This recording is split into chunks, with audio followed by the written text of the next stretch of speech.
faço, mais eu multiplico saberes, mais eu multiplico habilidades. Então, isso é uma jornada que não acaba aqui, né? Você aprende para hoje e pode usar para sempre, né? E a sua sala de aula se desenvolve juntamente com você. Não é só você que se desenvolve, a sua sala de aula também como um todo.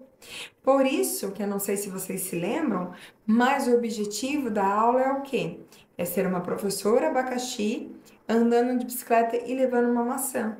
Já não entendi por que a maçã. A maçã é usada como um símbolo, né? De muitas coisas, inclusive dos ensinamentos. Muitos na internet usam a maçã até para falar sobre finanças, para falar sobre prosperar. Porque a máxima é o seguinte: se eu abro uma maçã aqui, ó, eu posso contar quantas sementes ela tem. Mas se eu plantar essas sementes, eu não tenho noção de quantas maçãs essas sementes produzirão no futuro. Olha aqui, né? Uma semente dessa, bem plantada, torna-se uma árvore. Quantas maçãs uma árvore pode produzir ao longo da vida dela? Eu não tenho nem noção. Por isso que é a multiplicação. É uma semente bem plantada aqui que multiplica de uma forma que foge do nosso controle. Então, a ideia da maçã é essa. Você sabe, professora, talvez você tenha uma sala, um ano letivo, tantos alunos, você sabe quantas sementes você tem. Só que você não sabe, não passa pela sua cabeça, não tem nem como mensurar a quantidade de transformação que uma professora promove na vida de uma escola, de uma sociedade. Essa é a máxima da nossa profissão. Isso aqui a nossa profissão consegue que nenhuma outra consegue. E eu adoro essa imagem aqui, ó. Eita, vou falar com vocês já. Tá lá na frente a imagem. E eu adoro a ideia de que algumas professoras estão fazendo o melhor que elas conseguem.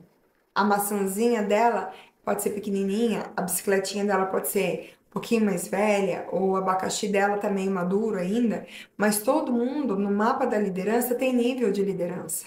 Ninguém é o top master do nada, né? Todas vocês que se estão aqui assistindo essa aula até agora, pelo menos está no nível um. Porque quem não é professor, não, que não se interessa, nem aqui tá. Então, eu gosto de, durante as avaliações, mensurar também o nível de liderança de cada professor. Eu não posso me cobrar como um professor nível 5 se eu estou desenvolvendo minhas habilidades do nível 2 ainda. Jéssica, você pode me dar, algum exemplo? Sim. O professor que é capaz, ele é nível um. Ele faz contribuições produtivas por meio do seu talento. Já é um professor talentoso, já é um professor que está aqui. Professor contribuinte, ele contribui para o alcance dos objetivos de um grupo. É aquele professor que às vezes passa na sua sala de aula até dá um. Por que eu tô falando isso? Porque eu fui de nível menos um, né, pro nível que eu tô agora. E não é da noite pro dia, não é em um ano, não é em uma atividade, não é em 3 dias, né? Não são.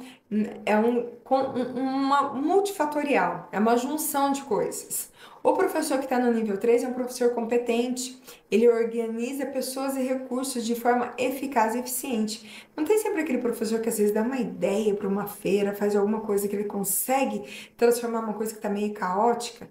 Tem um professor que é eficaz, ele já está no nível de liderança dele, nível 4, que ele catalisa o compromisso com a busca vigorosa e uma visão mais clara. É um professor que é um agente transformador. Muitas professoras que eu dei treinamento hoje são professoras tutoras dentro das escolas. Elas se tornaram uma professora que ensina as outras professoras práticas, né? E tem um professor executivo. Né?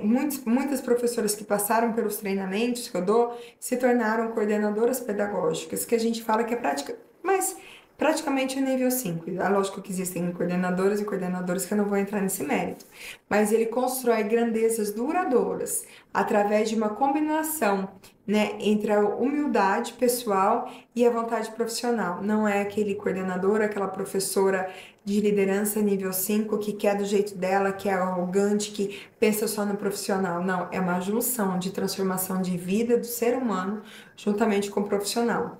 E quando a gente coloca tudo isso em prática, não tem como dar errado.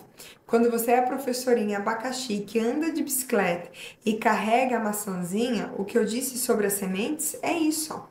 Cada aluno seu se transforma num pé. de maçã. E você nunca sabe quanto cada aluno seu é capaz de produzir. Lembra da história do TED da aula de ontem, da senhora Thompson?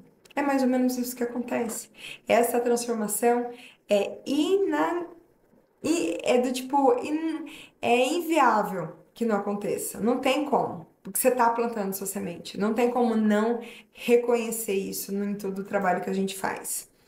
Gente, dito tudo isso até agora, que olha, eu falei bastante. Infelizmente, como tudo na vida, a gente tem uma boa e uma má notícia. Oh, né? A má notícia é que passa muito rápido, né? A gente vai se apertando aqui no tempo, com muito amor, carinho e dedicação, eu consegui fazer esse evento para vocês e a aula 3 está quase terminando. E a boa notícia, que também tem que ter boa notícia, né, gente? Peraí, tudo tem dois lados e eu prefiro que a gente sempre vá para o lado positivo, lembra disso? É que a boa notícia é que, se você é uma professora e quer acessar a metodologia do método do GPS e dar próximos passos na sua jornada de educadora, o que isso quer dizer, Jé? Sair dessa situação insustentável de indisciplina, desrespeito, de falta de interesse dos alunos, desse cansaço físico e mental. Se você quer ser uma professora que gerencia melhor os afazeres, melhora a sua prática, aumenta o engajamento das crianças e diminui a indisciplina, você pode sim dar o próximo passo para essa jornada. E daí eu comecei a